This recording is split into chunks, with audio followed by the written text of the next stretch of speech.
ဘဝတန်တရားယထာလန်း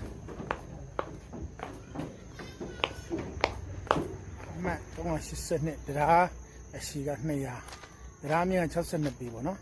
အဒီစောက်ထားတဲ့ခုနှစ်က1929ခုနှစ်မှာဒီတရားကိုဒီစောက်ခဲ့တာပေါ့နော်ဘဝတန်တရားတရားတောင်တလုံးနဲ့တလုံးဖြတ်ပြီးတော့ဆက်ထားရထားလမ်းပေါ့နော်ဟိုဘက်နဲ့ဒီဘက်နဲ့ဒီရထားလမ်းတရားနော်ဟိုဘက်ဒါရထားလမ်းတရားရဲ့အောက်ဖက်ပေါ့နော်အောက်မှာလည်းရထားလမ်းတန်လမ်းတရားရထားလမ်းတစ်ခုရှိတယ်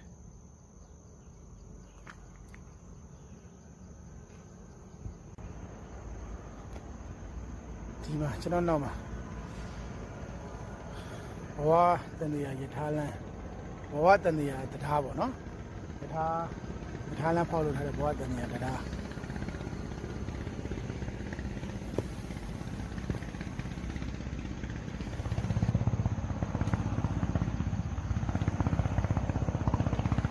အမြင့်နဲ့တော့62ပေရှိတယ်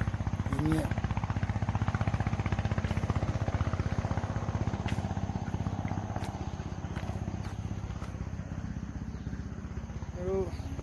ဒီတရားကိုဘဝတန်တရား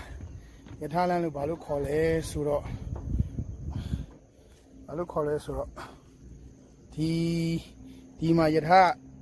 အောက်ကလေကွတ်ပက်ပြီးတော့သွားနေရလို့ပေါ့နော်ဘဝကလာတယ်အဲ့လိုမျိုးဒီတန်လန်းပေါ်ကိုလည်းတစ်ခါထပ်ပြီးတော့သွားနေပက်ပြီးတော့သွားနေရလို့ပေါ့နော်ဒါဘဝတန်တရားယထာလန်းဆိုပြီးတော့ဒါအမည်ပေးထားတာပေါ့နော်